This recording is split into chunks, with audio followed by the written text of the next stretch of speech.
сүүлийн 3 жилийн дотоодын бизнесийн орчны талаарх судалгааг онцлон үзүүлсэн.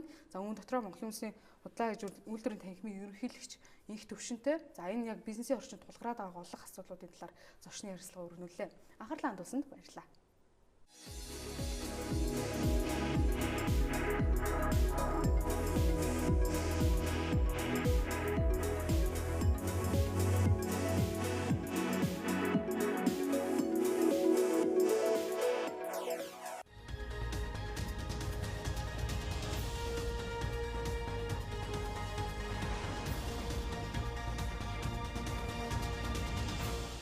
Hello, you're watching News Mongolia on MNB World, and I'm your host, Jargalma Tufshinjargal.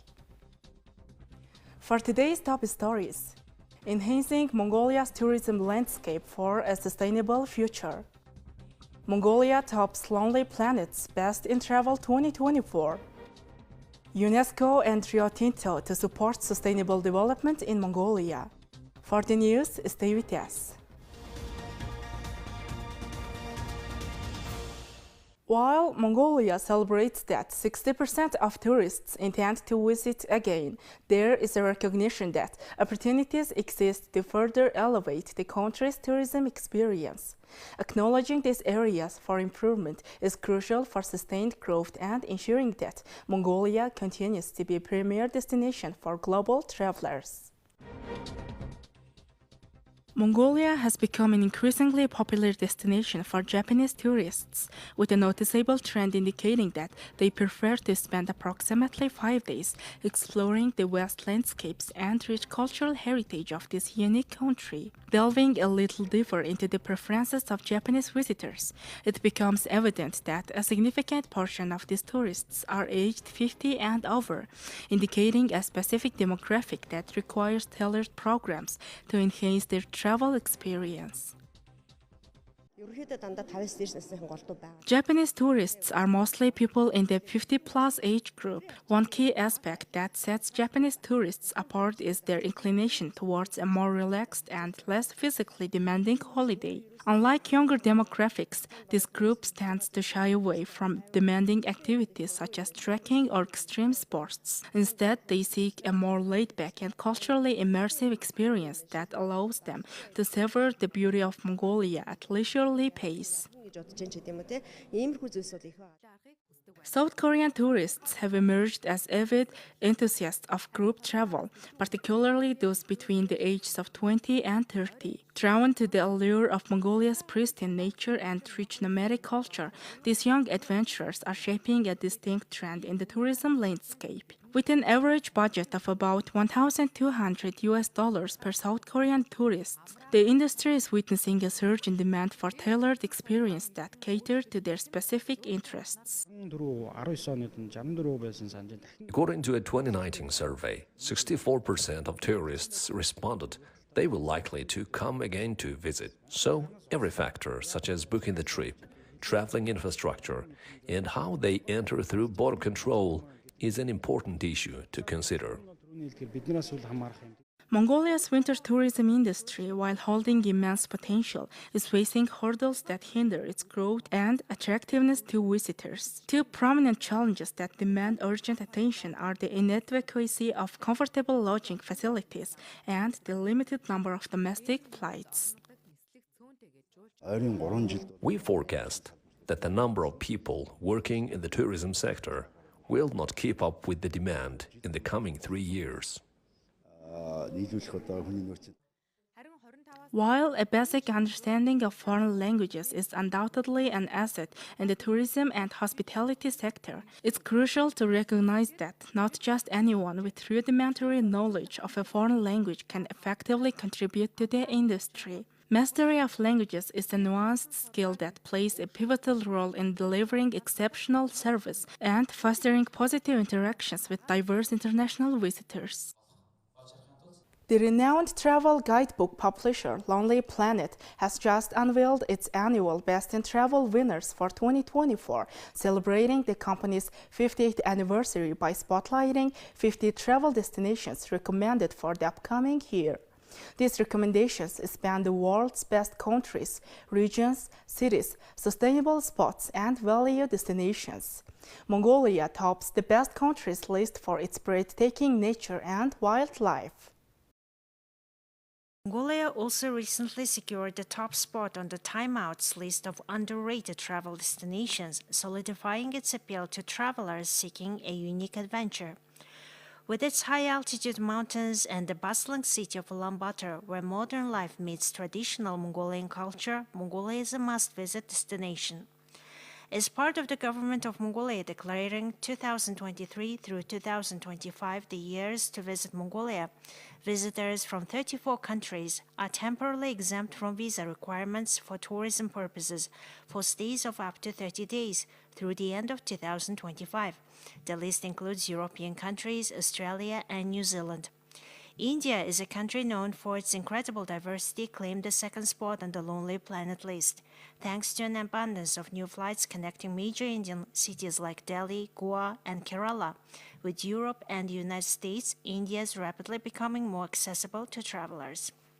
St. Lucia, a gem of the Eastern Caribbean, secured the third spot on Lonely Planet's recommendation for 2024. This small island nation is a mesmerizing blend of mountains and pristine beaches, making it a world-renowned holiday destination. These top 3 destinations are part of Lonely Planet's broader list of 10 countries to visit in 2024. The other countries on the list are Mexico, Morocco, Chile, Benin, Uzbekistan, Pakistan, and Croatia, each offering unique charms and attractions. Now let's take a look at Mongolian current affairs. UNESCO and Rio Tinto have officially entered into a substantial and enduring collaboration to advance sustainable development initiatives in Mongolia. This partnership was formalized through the signing of a Memorandum of Understanding on December 4, 2023, at the Ministry of Foreign Affairs of Mongolia. During the ceremony, notable figures such as Akhbayar Nemdorj, State Secretary of the Ministry of Foreign Affairs of Mongolia, Professor Shahbaz Khan, Director and Representative of the UNESCO Multisectoral Regional Office in the East Asia, Amarjargal Hinchpish, CEO of Rio Tinto Mongolia LLC, and Mr. Tapan Mishra, United Nations Resident Coordinator in Mongolia, delivered opening remarks. The partnership between UNESCO and Rio Tinto is structured around 3 primary focal points. Firstly, the collaboration seeks to advocate for sustainable practices within Mongolia, both domestically and internationally, emphasizing the significance of preserving and celebrating cultural and natural heritage. Secondly, leveraging their collective expertise, the partners aims to bolster environmental and climate change management practices throughout Mongolia. Lastly, to drive sustainable growth and socio-economic progress across the nation, the collaboration aims to equip a new generation of Mongolians with specialized technical skills and knowledge. Thank you for staying with us. Now let's take a look at currency exchange rates provided by Mongol Bank.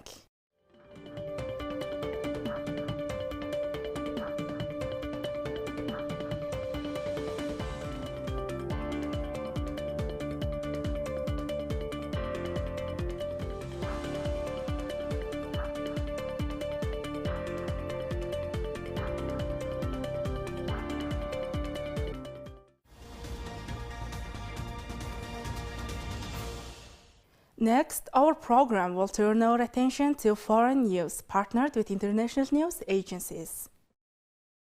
U.S. climate envoy John Kerry on Wednesday criticized former President Donald Trump pulling out of the Paris Agreement, but added that the American people stayed with agreements.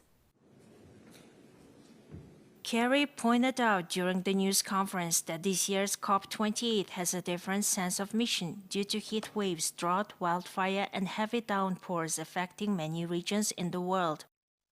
When Donald Trump pulled out of the Paris Agreement, and zero funded, by the way, for 4 years, there was no money, so that's part of the problem we faced when President Biden came in. But when he pulled out, something else happened. In America, we have a renewable portfolio law. All across our states, 50 states, have a renewable portfolio capacity move. They all have passed these kinds of laws. And so whether it was California or New York or, a Midwest country or whatever, over 1,000 mayors and 37 governors all kept moving forward on the things that they'd pledged to do. So even while Donald Trump was president, 75% of the new electricity in the United States came from renewables. Now, I assume he didn't know it or he would have tried to stop it. But that's what happened.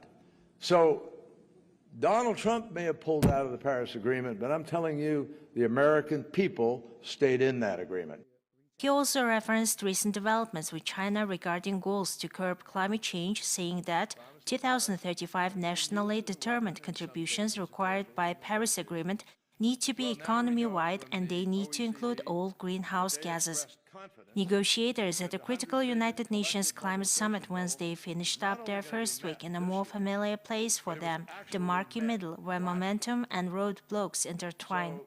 That is in contrast to the first day when the conference called COP28 put into effect the Climate Compensation Fund, called Loss and Damage, and started seeing its coffers grow to more than $720 million.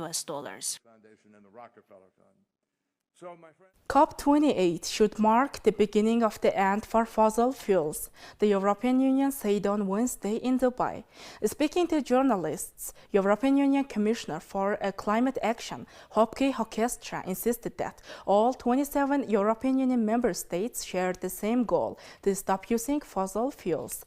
While the Spanish Minister for the Ecological Transition, Teresa Ribera, who holds the rotating presidency of the European Council, echoed this statement and urged the COP presidency to engage and make this COP a real turning point. Good afternoon, ladies and gentlemen. Welcome to this European Union press conference. The crux of the matter, the thing we are, of course, all talking about, is the phase-out of fossil fuels. So let me again be clear where I stand, where the European Union stands. I want this COP to mark the beginning of the end for fossil fuel. This is a key part for the EU and for our negotiating mandate, meaning that all 27 European member states want this to be part of the negotiated outcome. And I will be negotiating together with Teresa on their behalf to secure this outcome. We simply have to get rid of fossil fuels in full. What we expect from the COP president is not only to be an honest broker, we expect leadership. So to make sure that this idea of making out of this COP a real turning point in this critical decade takes place. And certainly there may be different views on the different articles and the different pieces of the circulated draft, which is normal. But I think that it is clear what people expect from this COP.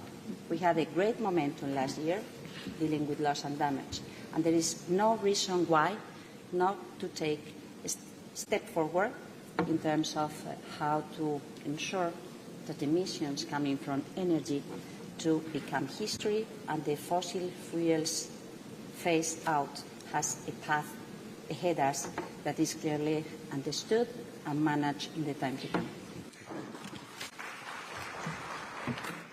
Pope Francis said on Wednesday he was feeling much better after a 2-week bout of bronchitis, but again asked an aide to read his remarks. Francis, who had part of one lung removed as a young man, told his weekly general audience that he still gets tired if he speaks too much. Francis, who turns 87 on December 17th, came down with the flu on November 25th and was forced to cancel a planned trip to Dubai to participate in the United Nations Climate Conference.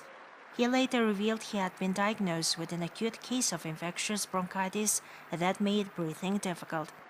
It was the second time this year he has had a serious case of bronchitis. In spring, he was hospitalized for 3 days to receive intravenous antibiotics. Francis walked into the stage Wednesday of the Vatican Audience Hall with his cane and smiled broadly at the cheering crowd. Explaining why he would ask his aide to read his remarks, he said, "I'm much better, but I get tired if I speak too much." Francis then made a brief appeal at the end of the audience, asking for prayers for all those who are suffering from war, including people in Ukraine, Israel, and Gaza. War is always a defeat, he said. No one wins, everyone loses. The only one who wins are the weapon makers. To spare him from temperature changes that might aggravate his condition, Francis has delivered his weekly Sunday blessing for the past 2 weekends from the Vatican chapel rather than the open window of his studio overlooking St. Peter's Square. Now let's take a look at weather forecast for world major cities.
Well, that's all for today. Thank you for staying with us. We will see you tomorrow with more news and updates. Goodbye.